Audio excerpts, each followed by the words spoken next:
how do you structure that talk so that you're still giving them value and doesn't feel like a pitch fest? And by the end of it, they're primed and ready to go ahead and buy. That's a great question. And interesting the way you asked it, too, again. Everything matters. And so that's the other thing that I teach people to do. What am I doing when I'm asking it? What do you see? What do you? You mentioned Pitch Fest.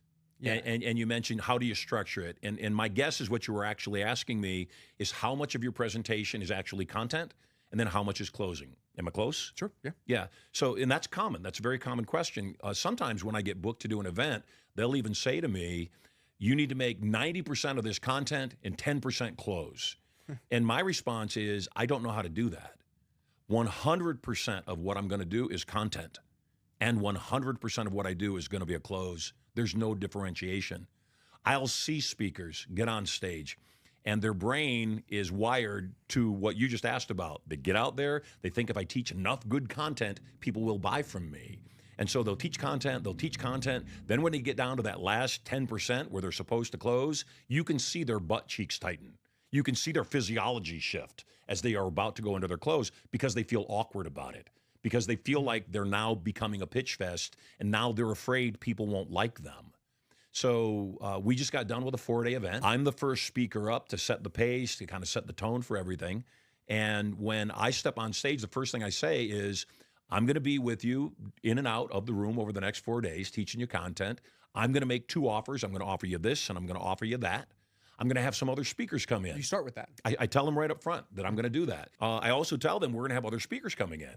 Some of the speakers will just teach. That's all they'll do is they'll teach.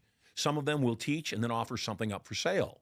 Whether they are just teaching or teaching and selling, if you like their content, stay in the room. If you don't like their content, leave. Go have lunch. Go use the restroom. Go visit something in Vegas. Come on back. You'll probably like the next speaker. The reason we set it up this way is I couldn't possibly know what you're working on right now. And I couldn't possibly know what everybody was working on because everybody's different.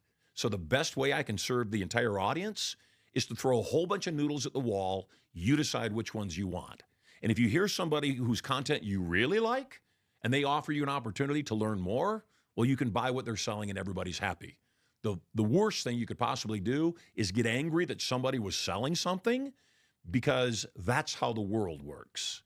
You're an online marketer. And in the online marketing space, I hear that term pitch fest a lot.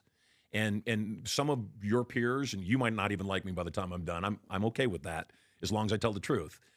But that idea of a pitch fest is, I have noticed that a lot of people in the online marketing space, they're okay with selling anything in the online marketing space. The moment you get them live and in person, they become almost timid.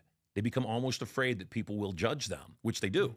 People vote with their wallets. So if I stand on stage and I do my close and nobody runs to the back, I suck. And the evidence is right there for everybody to see. Yet when I stand on stage and everybody races back to the back, it creates validation for everybody in the room that hasn't yet leapt out of their seat to say, oh, all these other people are buying? This must be a good offer. It validates for them. They too then stand up and go back to the back, and we call that table rush.